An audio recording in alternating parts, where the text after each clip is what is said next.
What is going on, everybody? Welcome back to the College Football Breakdown Show. This is our Week 7 preview.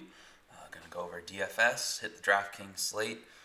No FanDuel slate. Last time I checked, they didn't have their slate open, and plus they're having issues. In case you haven't noticed, if you play FanDuel, College Football DFS, you've noticed the scoring has been down. I don't know what they're going to do or if they're going to have a slate. Somewhat successful week last week, mainly on FanDuel. I didn't know until a couple days ago. But overall, there were a lot of weird happenings. Brennan Armstrong getting injured. Jake Smith not playing out of nowhere. But that's what college football is. It just happens. There's a lot of ups and downs, and there's a lot of news that you don't expect to come out. But we're able to be profitable, and our bets did go 6-2. The bets I tipped on the show went 6-2, so we're feeling pretty good. I'm going to go over the Friday slate first. There's a 2-game slate between SMU and Tulane, and then BYU and Houston. And then I'll go over the main DraftKings slate for Saturday as well. All right, so let's get started here. These are two pretty good games. Let's focus on SMU and Tulane first. Both of these, I think, could be really high-scoring games, so there's a lot of targets here. It's going to be hard to fit in all the guys I want. I could play like 12 guys confidently, but obviously it's about narrowing it down. So looking at SMU, they have an offense we want to target, one of the better offenses in college football. They run about 80 plays per game. They played a pretty good tempo. One thing to note is that their running back, TJ McDaniel, and their top wide receiver, Reggie Roberson, are both out for the season. This is going to be the first game where they're missing both of them. They were both injured last game rather. They've put up 558.8 yards, total yards. That ranks 4th in the nation. They are posting 339 passing yards, which is 11th. They have 44 points per game, which is 5th. And defensively, they've been a little bit of a surprise as well. They're so far only allowed 23 points per game, which ranks 23rd in the country, and they have forced 5 turnovers. Whereas this Tulane side of the ball, they played Houston last week, and they got off to a good start, and then they were just dominated. They were outscored 42-7 to end the game. Green Wave, they were only able to put up 211 total yards on offense. They were outgained 476 to 211. That's not good, clearly. Buechele averages 331 passing yards for SMU, whereas this Tulane team, you can throw on them. SMU running the ball, they've been very successful so far. They average about 219 rush yards per game. Their running back, Ulysses Bentley, has been absolutely great, but he has only averaged 13.8 rushes per game. So now with McDaniel out, that's going to be the big question mark. I do want to point out that Tulane's defense is better on the ground. They've only given up 125.8 yards per game on the ground with 3 yards per carry, 3.0 allowed. But their secondary has been bit, 271 yards per game. If Buechele's averaging 331 going against 271, I think it's a big Buechele game. I'm going to make sure I have Buechele in pretty much every one of my lineups. As far as the running backs, like I mentioned, Ulysses Bentley at 6.4. This guy's already scored 7 touchdowns. He doesn't get a whole lot of touches, but this could be a big blow-up spot for him. I do think SMU is going to be able to score pretty much whenever they want to. I'm more targeting the passing game, but the rushers are really cheap here. So I like Bentley in 6.4. I think a good leverage play and just a good play in general. I mentioned McDaniel's out, and they like to give 2 guys carries. It looks like this guy Williams is priced just a little bit up. Like he's supposed to be the guy, but I think it's going to be Levine. He was the only other guy to get carries last week. He had 5. So not a ton of carries. But in a game that could be really high scoring, it's worth a look. So I think Levine here at just 3,000 would allow you to fit in pretty much anybody else you want. So again, Bentley and Levine are both very, very, very fine plays. As far as looking at Tulane, don't target their passing game. They have a freshman, Pratt, at quarterback, only making his 2nd start. He looked very mortal last week against Houston. Basically, Tulane, if you stop their run, you own them. Last week, Houston did that. They held them to only 70 yards on 45 attempts. But I think their backs have to be in play here because usually Tulane has a pretty good run game. Usually SMU doesn't have a great defense. They've been a little bit better this year. a little bit surprising. They've allowed only 3.9 yards per carry on the ground. But at the same time, Texas State and North Texas were both able to move the ball on them. And SMU only returns 2 starters from last year on their front 7. So I think the game script for Tulane is going to be to beat them running. Beat them by running the ball. So while I don't know how much success they will have there, their running backs are super cheap. Carroll, this guy already has 7 touchdowns at 4.9K. It's going to be very, very hard to keep Carroll out. Hutterson at 4.3 is decent, but they use a lot of different running backs. So if they use anybody else, I would go with Amari Jones here. This guy catches a lot of passes. I think he's probably their most reliable pass catcher. They line him up out wide as well. You can see he's been pretty consistent. So Amari Jones at 4K is also a very good look. I think Carroll has the more upside because he has the touchdown upside. He's the goal line back. All right, as far as BYU and Houston, when we're looking at them there. Oh, sorry, didn't go over the pass catchers. So like I said, no Tulane pass catchers for me. It's going to be really hard choosing the SMU wide receivers. I think Danny Gray has the highest upside at 6,000. There's going to be a ton of targets vacated now that Roberson is gone. Prochet is gone from a year ago. Rashee Rice at 5.3 has been very consistent, but I don't know if he has the upside that Gray has. And then Granson's one of the best tight ends in college football at 4.8K. He has huge touchdown upside in this spot. I don't really see a reason to pay down below that. I would pay down for Levine if you would do that. But guys like Tyler Page, I think that's probably who else I would look at 4.1. So I would say prioritize Gray, and then I like Granson, then maybe Rice third. But just fantastic options. Like I said, there's a lot of different ways you can attack this. I do like SMU in that game -6.5, but I have not bet that. All right, looking at BYU versus Houston. Statistically, these are the 2 top offenses in the country. BYU is averaging 43.8 points per game, and Houston has only played 1 game, and they had 49. So take that with a grain of salt, because Houston hasn't played, and BYU has barely played anybody of note.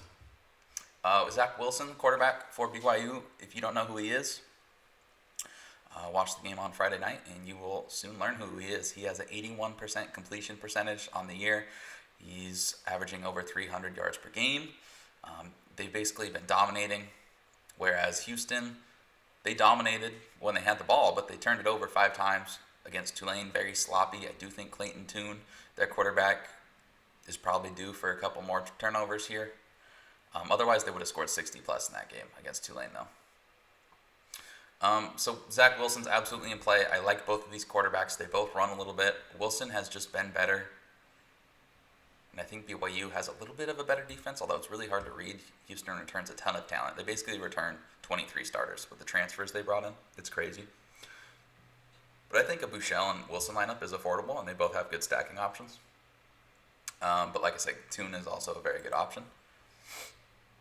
I would play every quarterback except for Pratt, most likely. Pratt does run a little bit, so maybe I don't want to... Yeah, I wouldn't zero out Pratt, but I don't see why I wouldn't just go with Wilson and Buechele. They could both have monster games. As far as the running backs, this guy Algier, I was on him last week. He outcarried Katoa 19-8, and he's been very productive when he has gotten looks, so I think Algier has to be in play here. The one thing that's throwing me off a little bit is this guy, BYU has some hard names to pronounce. Sion Finau. So that's like Tony Finau. Sion Finau. This guy was supposed to get some carries going into the year, and now it says he's questionable to play in Friday's game, getting closer to returning. I don't know how many carries he's going to have, and if they're already splitting carries just a little bit, that does hurt Algier just a little bit. So if I can pay up for the quarterbacks and pass catchers, maybe I'll pay down at running back. Maybe I can still afford Carroll and Bentley. So I'm not prioritizing Algier, although I do think he's a fine play. If we get news that Finau, I don't think we're going to get news, but if we do get news he's going to get carries at 3,000, him and Levine are both playable at 3,000, which you usually do not see, especially in a 2-game slate. There are good cheap options and fantastic pay-up options as well. As far as the wide receivers, you have 2 fantastic ones here, Gunnar Romney and Dax Milne. Milne has 29 targets, Romney has 27. Romney's one of the bigger play threats in all of college football. Last I checked, he led the entire nation in yards per catch. He's gone over 100 yards in all of his games, I believe, except for last week when he exited for just a little bit, but I do believe he returned to the game. So Gunnar Romney's fantastic. Dax Milne is fantastic. You can stack them both with Wilson, or you can just pick and choose. I love them both. Now, As far as Houston running the ball, I'm not going to look at their runners. Carr was shaken up last week. He injured his ankle a little bit, and Porter was getting more carries anyway. Carr just had a touchdown or two. That's why his fantasy points are so far up, but he only had like 7 touches in the game.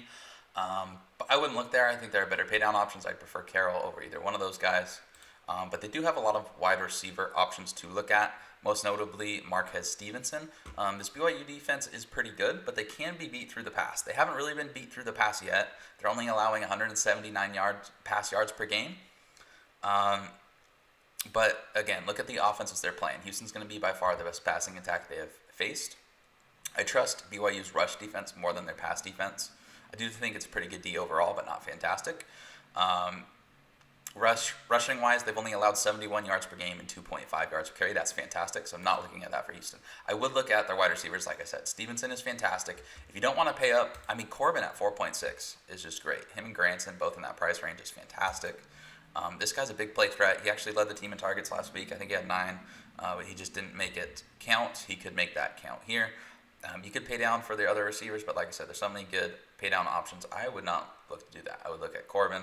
Singleton's okay at 4.2, and the other guys, Bradley and Dell, are kind of splitting reps. So one of those guys could have a big game, but I haven't seen it yet. There's not the bankable targets.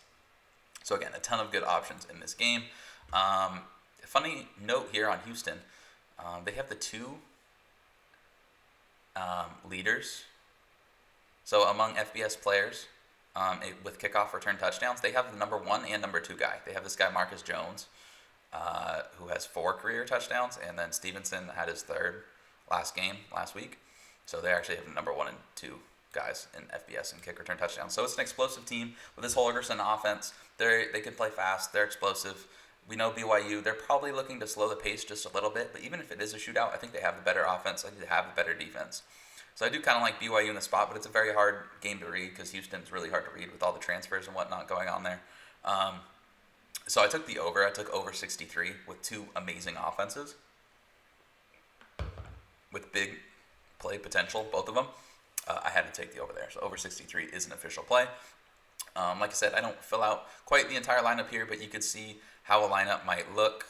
If you wanted to go Milne, if you wanted to go Romney, could we afford that? We could if we paid down with Levine, or you could run that back, like I said, with Ulysses Bentley, and then maybe take out Romney or take out Milne and add in a Corbin or a Granson. So if I run 2 lineups, that would be what I would be doing there with little money to spend. So I could work on that, but mostly SMU and BYU is where I'm looking. But there's a lot of good options here. It's going to be hard to choose. If you want it to be super alternative, I think Pratt can run the ball a little bit. So there's a chance they get in a high-scoring affair, and he has a couple of rushing touchdowns. All right. Let's look at Saturday's slate. So first game on the card, Kentucky versus Tennessee. This is a game I'm pretty much crossing off. Kentucky passes less than half the time, whereas Tennessee had only 1.1 yards per play last week before garbage time set in. Now, yes, that was against Georgia, but basically neither one of these offenses is trustworthy, and they have 2 pretty good defenses. As far as running the ball, Kentucky's allowing only 3 yards per carry on the season, while Tennessee is allowing only 3.3 yards per carry. So I'm not really looking to attack either angle there. I do think Kentucky may be able to run the ball somewhat well here and keep it pretty close, but I can't trust touchdown Terry Wilson, their quarterback, because for one thing, he had only 73 passing yards last week, and he just has not been good. As far as what I usually target, if I target anybody on Kentucky, it's usually their wide receiver, Josh Ali. At 5.1, he's okay, but his targets have been going down weekly. I believe he went from 12 targets to 7 to 5 over the first 3 games, and he hasn't caught a touchdown yet. One thing to point out in this game, Tennessee has won 17 straight home games over Kentucky, and they've won by an average margin of 22 points per game. Kentucky has not beaten Tennessee in Knoxville since 1984. So I see Kentucky keeping it close, and I think Tennessee wins by like 3 in a low-scoring affair. If Kentucky's Rush D really holds up. This guy Josh Palmer had a fantastic game last week. I think he had 2 touchdowns. Oh, it's not updated. Scoring issues. But he had some really good catches against Georgia. Like, he stood out immediately when I was watching that game. So I guess he'd be worth a look. But again, that's a cross-off game for me. Kansas, West Virginia. This is pretty much a cross-off game for me as well, except for one spot I want to attack with West Virginia. Kansas is brutal. They're pretty easy to figure out. They've been really bad offensively, really bad defensively. They're a team you want to go against in DFS. Kansas is allowing 222 rush yards per game. And West Virginia's running back, Letty Brown, is averaging about 25 plus touches per game. He gets a tremendous workload. While he hasn't been super efficient, while I usually do not play West Virginia, while they usually are overpriced, and Letty Brown does have a very expensive price, he's priced about where ETN is. I think Letty Brown is a play for me this week. He's at least in consideration because this Kansas defense is that bad. One thing to note, though, if you're expecting West Virginia to just go in here and light Kansas up, I'm not so sure. West Virginia offense is not good. They played 2 Power 5 teams, and they scored 13 points in one of those games, and they scored 14 points in the other in regulation. I think they added on some in overtime against Baylor, but not a good offense at all. One thing to note, they are playing at a higher pace, about 84.5 plays per game over the last 2, but again, that's with a bad offense. As far as Kansas's offense, why I'm not attacking them, they only have about 4.2 yards per play offensively. They're dead last in the Big 12 in total offense, whereas West Virginia leads the conference in total defense. Puka is really cheap at 4.9, but again, he hasn't done much with it, so I think that's worth mentioning because he could break a big one. He has been getting over 10 touches per game, but again, not a huge workload, but he's by far their best player, so he could break a big one. So I have to mention him. And then Andrew Parchment, probably stupid to target him because their quarterbacks have been really bad. I think they are going with Miles Kendrick. And when Miles Kendrick, I don't believe he's played since their first game. And we saw Parchment had 654 and 1 in that game, and Kendrick didn't even play the whole game. So I do think Kendrick will, elevate this pass offense just a little bit, but I wouldn't bank on it because I think West Virginia actually does have a pretty good defense. But Parchment is a decent punt option, I will say. Okay, that's it for that game. Next, we have Clemson, Georgia Tech. It's pretty straightforward. Clemson, Georgia Tech. Nobody for Georgia Tech is in play for me, even with the cheap price points, because they're wide receivers. Sometimes I'll attack a good wide receiver if they're really cheap against Clemson, but Georgia Tech receivers are not something you want to target. Trevor Lawrence at 9K. Sure, he could have a huge game. All these Clemson guys are in play. ETN is in play for me at 8.6. He's fantastic. He's getting a few more looks than normal. Maybe they'll rest him here a little bit, though. So it's kind of debating between him and Brown. I don't really have a preference right now between either one. And their wide receivers are pretty affordable this week. They may not run up the score a ton, but I don't know if it's going to be a blowout. It's like a 27-point margin, so I think it'll be kind of a blowout. So Clemson will probably take their foot off the gas a little bit. But these guys are cheap enough where they're all in consideration. Amari Rodgers is their clear go-to guy at 6.2K. He could have a 100-yard bonus upside and catch a touchdown, and he could have a fair amount of receptions as well. Frank Ladson Jr., I had him last week, and he dropped a big pass, but I believe he ended up coming through. Scores aren't updated. I think he caught a touchdown, so it wasn't awful, but he just he has good upside, but we don't know what to expect. The thing to monitor here is if Joseph Nada is back. He's questionable. We're not sure if he's back at 4,000. And with Ladson coming off, a big drop and a questionable performance, I could see Nada becoming the big outside guy instead of Ladson, like many expected going into the year. So that is enough uncertainty. I don't want a whole lot of either one, but they're super cheap. So if we get more news or something comes out, I have them circled as a possibility. Galloway, their tight end, is in play. He was priced at like 3.8 in the night slate, I think. And I played him, and he caught 2 touchdowns on 74 yards. So I am high on Galloway. Can't rely on him a ton because the volume's not crazy, but he could absolutely catch another touchdown. So I think he is a decent play at 4.4. All right, moving on. Pitt, Miami. First thing, we have to start with Miami, who, by the way, got the absolute brakes blown off them beaten off of them, whatever the saying is. The offense blew. They got the brakes beaten off. Against Clemson, they had 9 first downs the entire game. They had something like 220 total yards. While, yes, you were going against Clemson, they looked like absolute scrubs. The main issue there was their offensive line was dreadful. And that was the main concern with Miami going into the year. They looked a little bit better in the first 2 games against so-so competition. And against good competition, great competition in Clemson, they looked terrible. Pitt has an amazing D-line. That is my worry in this game. That's why I bet Pitt plus 13.5. I had some at plus 10.5 before the line moved. My worry was their quarterback, Kenny Pickett, is a little banged up. It sounds to me like he's going to play. I think that line moved 3 points, and Pickett's going to play anyway. So if the 13.5 is still out there, I would recommend getting on it. While you can't trust Pitt as a favorite, if they're catching almost 2 touchdowns against a Miami team that you don't know what you're going to get week in and week out, that's a play for me. I'm not looking to attack. I think both these defenses are pretty good, so I'm not really looking to attack this game much other than betting on Pitt. But Derek King at 8.1K, you have to mention him because he has tremendous rushing upside. While I am worried, again, about the offensive line, and while I don't like stacking him with anybody because I'll attack this Pitt team. While they have a really good defense, their secondary isn't necessarily locked down. I played Zay Flowers against them last week, and I think he had 3 touchdowns. But Miami doesn't have that go-to guy. If they did, I would feel comfortable with them putting Pitt away here. But I don't know. Brevin Jordan's banged up. He's a tight end anyway, and they do not have the wide receiver talent, in my opinion. At least nobody has stepped up to this point. Maybe somebody steps up this game, but there's nobody you can rely on. But Derek King, he really runs the ball well, so 8.1K.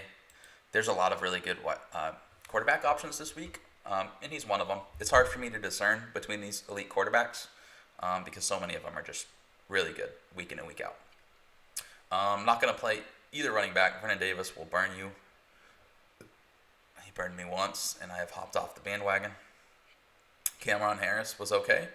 Gets a lot of looks, but 7.4K, that's pretty expensive, and his Pitt D is good. As far as wide receivers, again, nothing on Miami sticks out to me. The only thing I would play for Pitt, their wide receivers are really frustrating. So, again, I usually try to kind of stay off them unless they're a last guy in the lineup. Taysir Mack and Addison, what's his first name? Jalen? I don't know. Jordan Addison. My main look would be Jordan Addison here. He catches like 7 balls every single game. He's a freshman. He's a standout. At 5.5K, I'm not sure his upside is super high in a game that I think is somewhat low scoring. But I think Addison is in play just because he's been very consistent. He's a clear go-to guy, and he's an extremely talented kid. He can break a long touchdown or 2. He's that kind of talent. He's one of the few guys on Pitt that has really true breakaway speed and breakaway moves. So again, not much on that game. Cincy versus Tulsa is postponed. They are not playing this week. So get them out of your lineups. I had a larger bet on Cincy -3, so I'm not super thrilled about that. But it wasn't a big DFS game anyway. I did like Desmond Ridder, their quarterback, at 5.9K a little bit, but alas. All right, Auburn, South Carolina. Pretty much a cross-off game. Auburn probably should have lost to Arkansas last week if you didn't see the fumble on the snap and then the spiking the ball backwards, but not a clear fumble recovery. Huge mess. Auburn's a mess. They have not been a good team. They are not a good team right now. Nix is regressing, just like we've seen other Malzahn quarterbacks do over their course of their career at Auburn. However, South Carolina, so this is an enticing line because it's Auburn -3.5. So if you're looking at it from a betting angle, I would say maybe Auburn -3.5 because I don't think South Carolina is very good. South Carolina's 1-10-1 all time against Auburn. Is that all time or is that just last 12? Have they really only played 12 times? My stats seem off there.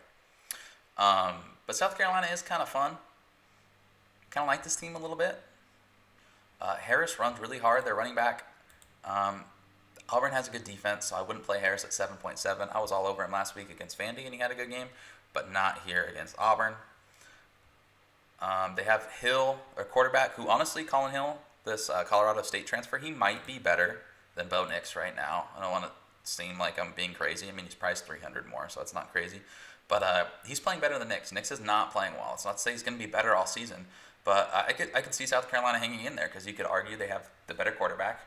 You could argue their offense has been better, and it's not like their defense is much worse, but I do think Auburn clearly has a better defense. I'm not super high on the South Carolina defense. They have been good on the ground, allowing only 96.3 yards per game and 3.2 yards per carry.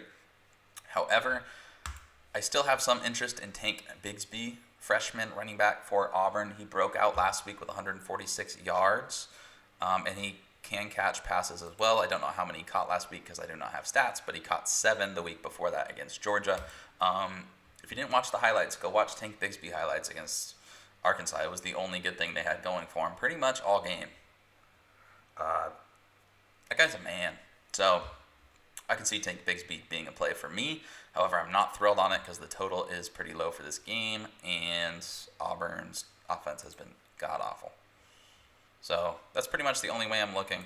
At wide receiver, I was all over Anthony Schwartz last week, but he was at 4.1K. Now we got a price boost, so I am not looking his way, but he's always liable to catch a big touchdown or run for a big touchdown. Shi Smith is an absolute target hog at 7.1K. He's always someone you have to be somewhat interested in. I will probably not look his direction much this week simply because Auburn is year in and year out a pretty reliable defense. And I see this one being a little low scoring. However, he should get peppered with targets, so he is in play. Seth Williams at 5.8K would usually be an automatic play for me. That's way too low. He's one of the better wide receivers in college football. However, he is injured. You see that questionable tag. He should play. He played last week, but he was mostly a decoy. Even then, he still caught 70 balls in a game that had terrible weather conditions. But I don't know. This is kind of a tough game to call. I don't really have a high opinion, so I won't play much. The questionable tag is keeping me off just a little bit for Williams. It is worth noting, while I said Auburn has a reliable defense, Felipe Franks a week ago threw all over this defense. He had over 300 yards and 4 touchdowns. So maybe I should be looking at more of Shi Smith than I am. But with so many good options on the board, I don't see how I could play a ton of that, and I don't really love Colin Hill in the stack. All right, moving on. UCF. Oh, wait, no. Louisiana. No. Louisville. Sorry, my notes, I had LOU. That's a Louisville. Not Lafayette. Not Louisiana. Louisville. Versus Notre Dame. So Louisville's defense stinks. They're usually one you're going to want to attack here. So mostly we're looking at Notre Dame's side. Louisville's allowing 6.2 yards per play. Notre Dame should be able to move the ball easily here. However, I personally don't expect a blowout. It's lined at Notre Dame minus 17. If anything, I would look Louisville there. I do pull for Notre Dame. I watch all their games, so I feel like I have a decent read on this team. They don't usually blow teams out. That's not what they do. They allow teams to creep back in. I still think Louisville's a well-coached team. They've had their pride hurt. They've had a very bad week. I was all over them against Georgia Tech last week, and they let me down. But I do think Louisville's going to be dangerous going forward. They had too much hype going into the year, and I kind of knew that. But they're a fun team. I like to pull for them. They had too much hype, and now the hype's off. Now everybody's down on them. I think they could be dangerous now. They still have a really talented offense. They still have a good quarterback. They have great wide receivers. They have a great running back. Their defense stinks, but they're going to sneak up and catch somebody this year. I just know they are because they're not a bad team. They've played poorly. They're not great, but they're the team that if you don't show up to play, if your defense is not ready, Louisville can just hang 45 on you and steal the game. I don't necessarily think that happens here because I think Notre Dame is pretty much a way better team, and they're solid enough defensively where I don't see that happening. But I do think it's worth pointing out that the teams Notre Dame usually struggles with are teams that have speed, that can attack you with speed on the outside, because we all know that's Notre Dame's weakness. Just so happens, Louisville has a little fella named Tutu Atwell, who's one of the fastest wide receivers, he's always wide open. He's great at creating separation. He does it week in and week out. It doesn't seem sustainable since he's so small. I think he's like 5'9". Looking at his old, I'm sure that's not accurate, but he was like 5'9", 160 last I checked his stat. He's probably a little bigger than that, but not much. So at 6.7K, I feel like he's going to catch at least one large touchdown here. It's not super reliable, again, because ND's a better team. But if ND is playing in the lead, like I think they probably will be, I don't see a huge lead again. with them throwing the ball, I mean, Atwell already has 40 targets. He's their clear go-to guy. They know that. The defense knows it, but usually they don't stop him anyway. So Atwell at 6.7K, I'll have some of him. Won't have any of the Notre Dame pass catchers. They spread the ball around way too much. Their tight end, Tommy Tremble, who, it just so happens, is priced at 3.2K. You know I'll have a little bit of Tremble. It sounds juicy because he actually leads the team in targets. So you go, oh my God, the guy leads the team in targets and they're playing a terrible Louisville defense at 3.2K. I'm going to smash that. Well, not so fast because he only has 13 targets. And yeah, that's still first on the team. They spread the ball out a lot. They haven't been throwing the ball a lot. In the second place is Kyron Williams, their running back. So these wide receivers are not something you want to target. Maybe going forward. Braden Lindsey, I usually have some interest in at 4.5K because he's really fast. He's a track star. I think there's a good chance he catches a long touchdown, so I'll have some of Braden Lindsey at 4.5, some of Tommy Tremble at 3.2, but I'm not getting too crazy because the volume just may not be there. It is worth noting, Louisville has a safety named Isaiah Hayes. He's been in coverage a lot this season. Teams have been able to isolate him, so unless Louisville makes a defensive adjustment, which we haven't seen a ton from Louisville, they don't seem like defensive savants over there, not to throw too much shade. But anyway, this guy gets matched up in coverage with people, and already this season, he's given up 8 catches that have gone for a whopping 209 yards. That's according to Pro Football Focus, in only 4 games. So if Tremble gets matched up with him, which I think they might, because Notre Dame likes to have their tight ends out there and they like to create mismatches. They have a very NFL, oriented pro-style attack that way. Tommy Tremble could catch a touchdown, but the thing is, they use a few of their tight ends. So this guy Meyer, freshman tight end, he's also a stud. There's a good chance he catches a touchdown. I just like Tremble. I think he gets more targets. I think he's better at this point in his career. Meyer's going to be a stud going forward, but yeah, I would have some Tremble. Only other thing I would look at, I would not look too much at Javian Hawkins at 6.2K. He's super fast, really hard to bring down. There's a chance he breaks a few long runs, so I'm not going to say no, but we could see that Notre Dame right there ranking first in rush D. That you don't want to target running backs very much against them. Kyron Williams at 7.2.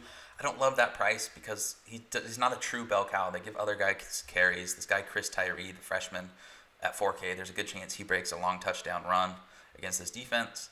But like I said, Kyron Williams, man, this guy's a stud and he catches a lot of passes. So at 7.2, there are better options, but not many because there's a wider range of outcomes. I think his floor is pretty decent. I think he probably catches a touchdown. Probably has at least, three receptions? I don't know, but they spread the ball around so much. That's not a smash play, but it's a good look going against this bad Louisville defense. All right, I've spent too much time on that. Moving on. Ole Miss versus Arkansas. No, I forgot to take notes on this game. All right, let's wing it.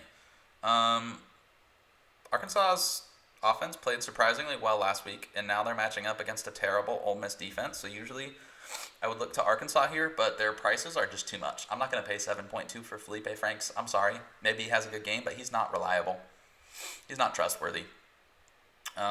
He is playing Ole Miss, so it's worth mentioning. I'm not going to completely X him out because Ole Miss's defense is just I wish I had the stats. I forgot to take notes, but they're just dreadful defensively.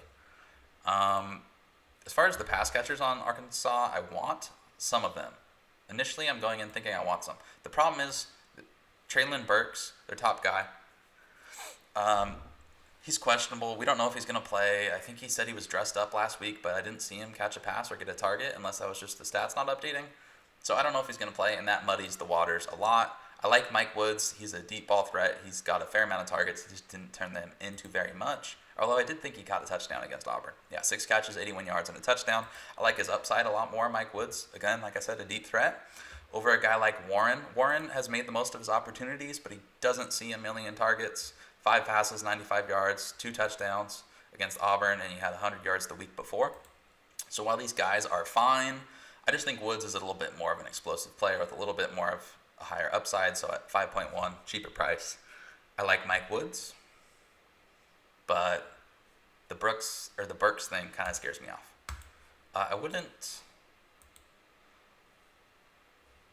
I do think. So again, these injury issues, I usually just end up laying off them because we don't have good enough news in college football where I can reliably tell you whether or not Rakeem Boyd is going to play. He's their usual running back. He didn't play last week, and this guy Traylon Smith had a very good game. He ran 21 times, 81 yards against Auburn, and he also caught 6 passes for 78 yards and a touchdown. I think is a big deal going against this terrible Ole Miss team. So I'll probably play some of Traylon Smith anyway. Even if Boyd plays, Boyd wasn't having a great game. Maybe Traylon Smith is kind of taking over the role. And even if he didn't take over the role, they're both going to get carries. They're playing Ole Miss, so they're probably going to return value anyway. So I like that. I like that there. Whereas an Ole Miss side of the ball, Matt Corral is putting up Heisman numbers. This Arkansas defense looks pretty good. I still think they're going to be outmatched eventually. We know they are athletically, and it hasn't caught up to them yet. They have a very good defensive coordinator, Barry Odom. I think eventually he's going to get another head coaching gig because he has been fantastic so far. We saw what he did to shut down Mike Leach. I doubt he completely shuts down Ole Miss here, but there's a chance, man. They've been playing good defensive ball. But Matt Corral, until I see him get shut down, he's been an absolute monster. He's really expensive, but I'm going to have some of Matt Corral. I like Elijah Moore. This guy, week in and week out, gets like 15 targets. He is always a monster no matter who he's playing. He's playing Bama, still goes for 11 catches, 143 yards. Right here, Moore is averaging 10 catches and 150 yards receiving. And I don't think it's an anomaly because, Corral has looked good. This offense looks good. They look smart. Lane Kiffin's a great offensive coach. Lane Kiffin loves to feed his wide receiver number one, and Elijah Moore is that wide receiver number one. So he's a great play. He's a great play week in and week out until further notice. You have to have him in some of your lineups. I don't love their other pass catchers just because they're a little bit more expensive and they spread the ball around. This guy Mingo at 5.6. We don't have updated stats. I don't remember how he did last week against Bama, but he had a huge week against Kentucky before that. I think he's going to be kind of a boomer bust guy. He's more of a big outside threat. He's okay at 5.6, but I think there are better options. I'd rather just pay down and get Woods in this game personally. But like I said, Ole Miss's offense is deadly. You could do a lot worse than targeting any of these guys. The tight end Yeboah has been getting some consistent targets, especially for a tight end. So he's in play as well. As far as the running back situation, I'm not going to go super overboard on their running backs. They split carries between Ely and Snoop Connor. Snoop Connor had a great game last week. Jarian Ely is a home run threat, so in DFS, you're always going to want to take a look at him. We do see Ely had a nice game against Bama, 120 yards, 2 touchdowns. He's the big play threat. Connor also had 21 touches, as you see there. Connor's a little bit more physical. Ely's great to watch. If you haven't seen Ely's highlights, go look it up. The guy's really fun. So Ely's always in play. I won't have a ton of him. They spread the ball out, but they play with pace, and they score a lot of touchdowns. So Ely at 6.7 is fine. Connor at 5.5. I don't love it, but it's fine as well. So Ole Miss, Arkansas, I'll have a decent amount of that game. I kind of have a feeling, so I didn't bet on it or anything. I kind of just have a feeling that Arkansas is going to muddy it up a little bit. That's what they've been good at so far this season, muddying games up, and it's worked. They've stayed close, and I like their defensive coordinator. I do think Ole Miss is going to be a little bit too much of them, but I have a feeling like Arkansas's defense might look better than we expect in the spot. So I'm not completely smashing that game, but in most of my lineups, I will have at least one person from this game. All right. Duke versus NC State. I don't even have notes on this game because I'm not interested. Both of these teams are pretty high variance. NC State's favored by about -4.5. It's a tough call. I do think Devin Leary at 6.3 is okay. Chase Bryce at 5.5, sure, whatever, but his floor is not very high, and he turns the ball over a ton. So I think Devin Leary at 6.3 is worth mentioning, especially now that Ritter's out. I lose one of my cheaper quarterback options. He runs the ball a little bit. He throws the ball a little bit. He didn't do quite as well against Virginia as I thought he would. Only 11 for 25 passing, as we see there. 1 interception. He runs the ball a little bit, but not a ton. I would like to see a little bit more rushing upside for me to go to him. Duke has a good defensive line, but the rest of their defense is a little suspect. They were great last week against Syracuse, but it's Syracuse. I think they're missing their top 2 corners. I don't know when those guys will be back. I don't really target either one of these rushing attacks. It is worth mentioning that NC State's rush defense is pretty weak, and this guy Deion Jackson, Duke's running back, had a big game last week. Had 30 carries for about 169 yards against Syracuse, but I think that's a little bit of an anomaly because usually he only gets about 15 carries. I think he's worth consideration at 5.8K against a weak NC State team, but in a game they're not favored in, I think NC State probably wins, but again, high variance. It's just not a game I'm really looking to target. The wide receivers are cheap. Every week I have to mention Noah Gray, one of the better tight ends in college football at 3.8K. He gets consistent targets. I always have to point out he's been getting 11 points pretty much every game, unless he decides to get 17. So at 3.8K, he is always one of the better punt options available against a bad NC State defense. All right, Memphis UCF. This is one you're going to want to have a lot of interest in because the total is around 73 last I checked. Two great offenses. As far as the game, UCF is 13-0 straight up in this series. I think they're going to be focused for this game after they had the letdown against Tulsa. They've been a penalty machine. I think they have 39 penalties over their last two games. They had 18 for 124 against Tulsa when they lost 34-26. This Memphis team is hard to get a read on. They did lose to SMU their last time out. They didn't do terribly defensively or offensively, just a kind of sloppy game. They should have won that one. They had the ball. I think they fumbled when they should have scored to go up, and then SMU drove down the field and kicked a game-winning field goal. So Memphis really should have won that game. I'm not sure what the takeaway is for them. They have a new head coach. I feel more confident in UCF rebounding than I do in Memphis rebounding. I just think UCF is the better team, for one. So I like UCF minus 3.5. I didn't bet it because they have some injury concerns at wide receiver, but I might end up betting it. As far as UCF, their defense is allowing 456 yards per game on 5.8 yards per attempt. Meanwhile, Memphis's defense is allowing 486 yards per game at a 6.4 yards per play clip. So we want to attack both these defenses and support both these offenses. As far as UCF, Dylan Gabriel's always in play at 8.5K. He's good. He chucks it deep a lot. My one concern would be I'm not sure who his pass catchers are going to be, which I will touch on in a moment. I'm not going to target UCF's rushing attack. Usually that's what we would do against Memphis, but UCF gives three different running backs the ball: McCray, Thompson, and Otis Anderson. Otis Anderson's the best one, but he's priced up. And this Memphis D that usually we would attack, they're usually weak defending the rush, but they've been good so far. They've only allowed 100 yards per game at 3.2 yards per carry clip. So I'm mostly looking to attack this UCF passing offense. Again, Dylan Gabriel's okay. I would usually be all over him. Reason I'm not having him in pretty much every one of my lineups is, like I said, the pass catchers. We don't know if Marlon Williams is going to play. We don't know if Trey Nixon is going to play. Oh, there might be an update. Questionable play in Saturday's game. We'll have another conversation here before we jump on the plane. Yeah, so I know there was a quote going around Twitter that, the guys who are probable are going to play, some quote like that. And then Heupel kind of walked that back a little bit when he was asked about Marlon Williams, their star receiver. This guy's a star. And then Trey Nixon, their deep threat. And then he kind of shelled up a little bit. So it's tough to read. I would guess Nixon does not play and Williams maybe plays but is a little limited. But it's hard to read.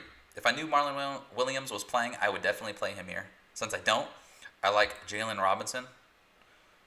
This guy has been a monster. He's had over 100 yards in each of his games. He's a deep play threat. You can hit him short. He looks like a pretty well-rounded wide receiver. If Nixon and Williams are out, or maybe even if just Nixon is out, Jacob Harris at 4.3 is a good punt option. This guy has had 2 touchdowns already. Doesn't see a ton of workload, but if those wide receivers are out, they throw the ball a ton. Jacob Harris at 4.3 is going to be a fantastic option. All right. As far as Memphis, I'm not interested in paying up $8,000 for Brady White. I think he probably has a good game, but he doesn't really have that rushing upside. I just think Gabriel's a better option, and there are better options in that price range. I do want to attack Rodriguez-Clark at 5.6K, their running back. Memphis always has fantasy-worthy running backs, most notably Kenneth Gainwell, who is now opting out for the season. And Rodriguez-Clark is the guy. He gets fed the ball. Him and Watkins have been splitting reps a little bit, but Clark is the guy. He has a 44% share of carries. He gets about 19 touches per game. I think he probably gets a touchdown here. He has a good shot to go for over 100 yards in a high-scoring affair. Clark is my favorite guy for Memphis. Watkins is okay, but again, I just think Clark at only 500 more is the clear play for me. I like Coxie, their wide receiver, at 6.1K. This guy seems like he's been in college forever. Brady White seems like he's been his quarterback forever. They have a great rapport. He's by far the number one in targets on the team. And while Sean Dykes, their tight end, has mostly been the one blowing up fantasy-wise, I would see that leaning more towards Coxie. I think he's a safer play. I think he has a higher upside, and he's cheaper. So I do like Coxie this week. I'm not paying up for Sean Dykes. He's an okay option, but paying up at 7.3 for a tight end, I mean, I still have hesitations doing that with Kyle Pitts. UCF doesn't have the greatest defense, but I just don't see him. I don't know. I just think Coxie gets a higher workload. I think he gets more targets. I think he has higher touchdown upside. I think they're both good, but I think Coxie is the guy when it all plays out. Calvin Austin, this guy moved into more of a pass-catching role recently. I think Dykes and Coxie are the top two guys, so I wouldn't attack Austin very much. But at 4.8K, he's had some decent games since he kind of became like the starter and the more trusted guy in the offense. All right. Mississippi State, Texas A&M. Very tough one to call. Nobody knows what the heck is happening with Mississippi State. They've had one fantastic SEC record-breaking game against LSU, and then they followed it up with two complete stinkers. We don't know who's going to play quarterback. It might be Costello. It might be Rogers. I would guess we see both of them, which makes them out of play for me. As far as running the ball for Mississippi State, I wouldn't go there because Mike Leach does not run the ball. I usually like Kylan Hill. He's one of the better runners. I think there's a chance. What Leach should do, because a lot of these teams are just dropping 7-8 guys into coverage, and then they're just throwing interceptions. I think they've thrown 8 interceptions in their last 2 games. They're just not figuring out the defenses. So if A&M does that here, there could be a lot more, there's room to run for Kylan Hill, but Mike Leach is Mike Leach. He's just not running Kylan Hill, so I can't play him yet. As far as their wide receivers, they're a mess to figure out. They have 10 players with at least 10 targets, 10 or more targets, 10 different players, but none with over 30. So, it's an air raid offense. They really spread it out. But the leader is Kylan Hill with 27. So there's no super trustworthy guy. Cyrus Mitchell is okay. If I had to go anywhere, I'd go Peyton. I like his targets. The rest are crapshoots. And you could take worse crapshoots. I like Malik Keith at 3.8K. But the thing is, you just don't know whether they're going to have 9 targets in this game or 1 target. And with their quarterback struggling, I'm not going to be super high on Mississippi State this week. But, like I said, they could put up points in a hurry if they choose to, if they figure it out, but there's a lot of ifs. As far as Texas A&M, I recommended playing Spiller last week, their running back, and he had a good week. And then Aina Smith, who's listed as a running back, but he's really a slot receiver who gets some time in the backfield as well. They both had some good weeks. However, I did want to point out something that might surprise people is that this Mississippi State rush defense is actually pretty good. It might be really good. Too early to tell. But so far, they're number 5 in the country, only allowing 75.7 yards per game and 2.1 yards per carry. The pass defense hasn't been bad either, only allowing 210 yards per game, but I don't know if they've really been tested. I think Texas A&M should have success throwing the ball here. I think they should have a somewhat easy path to victory. However, we're dealing with Jimbo Fisher here, and I never trust him to take the easy route. If I trusted him to just kind of dink and dunk and take what was there for him, I think they probably win. But the thing is, we don't know if that's going to happen, and Kellen Mond every now and then likes to shit the bed. He's been pretty good so far this year, but he's had a large enough track record that we have to keep that in mind. So Kellen Mond at 7.3 is okay. I don't usually love paying up there. I feel like if I'm paying that much, I might as well just pay up a little bit farther and get some of the studs. But he's okay. Aina Smith is fine. This guy's been blowing up. I think he had over 100 yards receiving in each of the last 2 games. He's their most reliable wide receiver option, especially since this guy Chapman is out for the year. They've had some tight ends out as well. Weidermeyer, I usually play some of at 4.5. He's fine. But I just think Aina Smith has a way higher upside, so I would pay up there personally. Chase Lane looks to be their wide receiver number 1 at first glance, but again, I think it's Smith. I think it's Smith's the guy who's going to end up with more targets at the end of the day. All right, that covers that game. Last but not least, we have Virginia versus Wake Forest, and this is a hard one. I had a lot of Brennan Armstrong last week, and he ended up with negative points. I still had a little small takedown small tournament, like 2,000 people. I still had a takedown with Armstrong having negative points last week, so I can't crush him too much, but it hurt. He had a terrible game. I think he threw 2 picks, and then he got a concussion and was out. We don't know if Armstrong's going to play this week. So even if he does play, dealing with concussion issues, running like a fullback like he does, didn't practice Wednesday, I would guess he's not going to play. But again, we don't know. Their backup quarterback, this guy Stone, he doesn't look like a college quarterback at all, man. He's wearing number 36. He's a chonky guy, and he was just throwing some unsavory passes out there. So this makes this game really hard to predict. I still took the over at 59 just because both of these teams play with a super high pace. Virginia, 88.3 plays per game, whereas Wake has 84.5. I think Virginia probably wants to slow this one down a little bit and run the ball more with their QB probably being out. But I still just think with these two pretty good offenses, Wake has a bad defense. I just think they could stumble their way into 59 points, even if they aren't very crisp. Worth noting that the over is 3-0 for Virginia in their 3 outings so far this year, and Wake Forest is giving up 41 points per game in 2 games against FBSOs, so throwing out their game against Campbell, and then UVA has allowed 33 points per game in 3 games. Of course, one of those games was Clemson. So,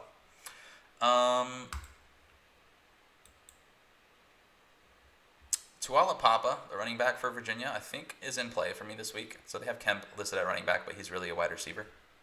Because I think they're going to run the ball a little bit more, like I said, and this Wake defense can be absolutely gashed on the ground. So I'll have some interest, but they do split carries a little bit. Ronnie Walker was recently cleared. Who knows if he's going to play?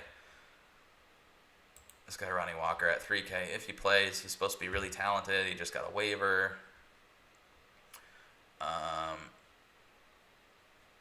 He could play this week, but we don't know. So there's a lot of unknowns. I probably won't play a ton of this except some of Tuala Papa. He's probably going to get a touchdown or 2 in this game. Kemp is in play. Their pass catchers are hard to figure out. They have a lot of good, cheap pass catchers. Kemp's a little bit more expensive at 6.5. I think you get some way better running backs. That's more expensive than Rodriguez Clark, so no way. But Jana, I think, is going to... I'm high on Jana. He gets a decent amount of targets. He can break some big plays. He's a pretty good red zone threat. This guy Davis is a huge, tall freshman. I targeted him last week, and he caught a touchdown, but he doesn't see a ton of targets. Davis has 20 targets, and Poljan, their tight end, has 23 targets. So not enough to be reliable, but they're still a good bet to get a touchdown week in and week out. Just since Poljan is $1,000 cheaper, I would go that way. He has 3 more targets. He seems to be getting a little bit more targets every week as he develops chemistry with his quarterback. Although, of course, now the quarterbacks are wishy-washy. So very hard to tell here. It's pretty much pick one, and you could go a lot worse with any of these options. I would lean Poljan just for the price. But they're all fine. I think they, like I said, I think they're running a little bit more this week. All right, as far as Wake Forest, their running backs, they've been able to basically just run the ball with success whenever they want to. But I think they might not be able to do that here. Kenneth Walker and Beal Smith have a perfectly even split so far. They each have 44 rushes. Walker's the way more talented back, but Smith has been effective. But I kind of trust UVA's rush defense more than I trust their pass defense. I think they have a decent front 7. They've only allowed 3.4 yards per carry. So I think Wake maybe doesn't have a smash spot on the ground. I think they're going to have to throw it more than they're used to. They haven't really had to throw the ball at all because they've just been killing teams on the ground, which is why I will play a decent amount of their quarterback, Sam Hartman, at 5.8K. You probably look at those stats and say that's ugly. Again, he hasn't had to throw the ball at all. He's been dealing with some wide receiver issues. One of those games was against Clemson. One was against NC State, where, sure, he didn't have a great game. But that's, like I said, they were running the ball all over NC State. They still put up, 42 points in that game. And then against Campbell, they barely threw the ball at all. He would have had a huge game against Campbell if he so choose. So I just think he probably has to throw it more than he's used to, and I think they play at a super high pace, and I took the over in this game, so I'm going to have some Sam Hartman. I am going to pair him with some of their wide receivers, most notably Donovan Green. He's been injured to start the year.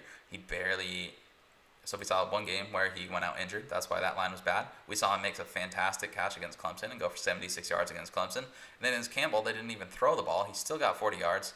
and he got a kick return to the house. This guy's supremely talented at 4K. One of the more talented wide receivers you'll see at 4.K. So I have to take him. So I like Donovan Green. I think their other wide receivers are an option. They spread it out a little bit. I think Roberson at 4.7 is fine. I wouldn't pay up for more, and I don't think he should be their most expensive receiver, but he's okay. And A.T. Perry's their outside guy. I don't think they're going to target A.T. Perry a ton, but he's been pretty effective on the outside. So I like Green the most. Then I go to Roberson, then Morin, then Perry, but they're all pretty equal. There's some good, cheap wide receiver options in this game. Just none I'm super high on. So if I'm not crazy about any of them, I might as well play Hartman and Green in a super low stack that allows me to basically get whoever I want from there. All right, so that's it. As far as a slate overview, like I said, there's so many good pay-up options. I can't really talk you off the ledge of any one of these guys. They're all fine. Crowell, Gabriel, Lawrence. I'll probably play one of them and then pay down and pair them with Sam Hartman. I like Sam Hartman. I was going to play Ritter, but now Ritter is out. Maybe Leary. I don't love the pay down options except for Hartman. So I'll probably have more Sam Hartman than I should this week. Or I'm just going to play one quarterback and make it be a stud. So basically it's hard to go wrong. Like, I'm not going to give crazy in-depth analysis on why Trevor Lawrence is good and why Matt Corral is good. They just know they're putting up Heisman stats. They're fantastic options. As far as running backs, I'll probably pay up for one of these guys, Letty Brown or ETN. Kind of pick and choose. I guess I prefer ETN just because, like I said, I don't know if I can trust West Virginia's offense even against a bad Kansas defense. I wouldn't pay up for these guys. Kyron Williams at 7.2 is in play. Jarian Ely at 6.7 is in play for me. Walker at 6.6 again. I probably won't go there. Splitting carries. I think they're going to throw a little more. I don't love Spiller. Don't love Hawkins. I do like Smith at 6.1K. Do like Bigsby at 5.9. I love Rodriguez Clark at 5.6. And then anybody else I mentioned as well. I won't go over all of them. As far as wide receiver, with Williams being probable, I probably won't play him. Now Marshall is out since that game's postponed. Like I said, I'm not paying up for Dykes. It means I'll probably go more. I might as well just pay all the way up for a guy who's the target hog. So I'll have a decent amount of more. Again, I can't talk you off of Smith, but I'm not going to play him too much. Pitts is out. A lot of our top options are off the board. We don't have a lot of fantastic wide receiver options. So what I might do here, again, Atwell at 6.7, I think he probably breaks a big one. I like some of these guys who are in the mid-range. I like Coxie at 6.1. I like Robinson at 6.4. Rogers at 6.2 is good. I'll probably be playing some of these guys in the middle. Maybe with one pay down. I like Mike Woods at 5.1. Like I said, Addison's okay at 5.5. Lindsey, Tremble, all the pay down options I mentioned earlier. I think I can pay up for quarterback. Maybe go with a Hartman and Green stack unless you don't like Wake Forest, but I'll probably, in most of my lineups, do something like that. And that allows me to afford ETN. That allows me to afford, or Letty Brown if I want to. I can get Rodriguez Clark in there. I can have those wide receivers that I mentioned, and with the Green and Hartman stack, that allows me to fit them in there. If you don't like Hartman and Green, just go with one of the other punt options I mentioned. I mean, Hartman's 5.K and Rodriguez Clark is 5.6. So if Clark is cheaper, you might as well just throw Clark in your super flex, and then you have plenty of room to go from there. So as far as who I'm prioritizing, again, I don't really exactly have core plays. But I like Hartman. He's not a core play again because he's risky. But Rodriguez Clark is going to be my most owned running back. Probably paired with either ETN or Brown. My most owned wide receivers, I'll be between Moore, Coxie, Robinson. Probably those guys.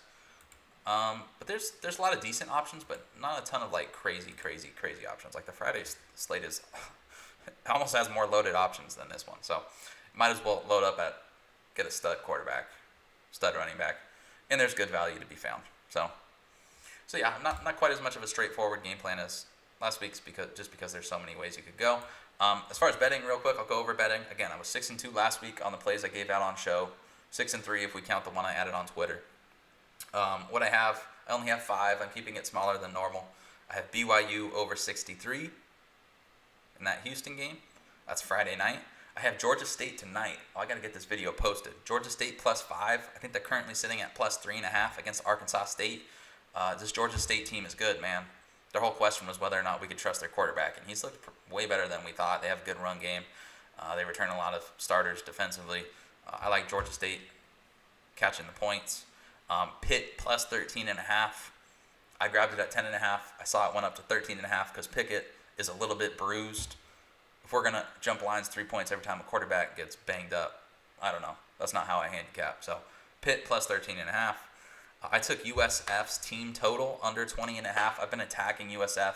I bet against them with ECU last week. They were +4. They ended up winning by like 20 points as an underdog. So I'm attacking USF again. I'm going to take their team total under. They have one of the worst offenses I've ever seen in college football. They've rotated like 4 different quarterbacks. They all stink. Now they say they're settling on Jordan McLeod. Okay, well, he stunk last year, so big whoop. Charlie Weiss, I think he's the youngest offensive coordinator in the league. If not, he's the second youngest. And they're struggling, and they're playing Temple. Temple's okay.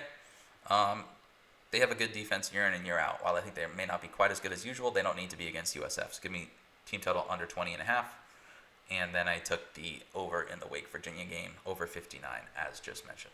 All right, that wraps it up folks. Thanks for for watching. I will drop a link to my Twitter if you want to follow me on Twitter. I always post some more notes before game time.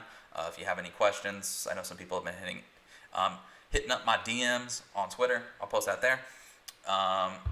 I'll post the Breakdown Sports, the link to our Twitter. Give us a follow at the Breakdown Sports. We cover all the sports. I'm just a college football guy, but we cover everything. So give us a follow if you're into that kind of stuff. I'll usually have a CFF article where I break down more in depth. I touch on a lot of players here. Usually I'll touch on a few of my favorite options, so probably like Clark, Hartman, etc. If you're a fan of the written word, I will post a link to that. Article in my video once it is up. It's not up yet. And yeah, I think that's pretty much all I had. So enjoy, and thanks for giving us a listen.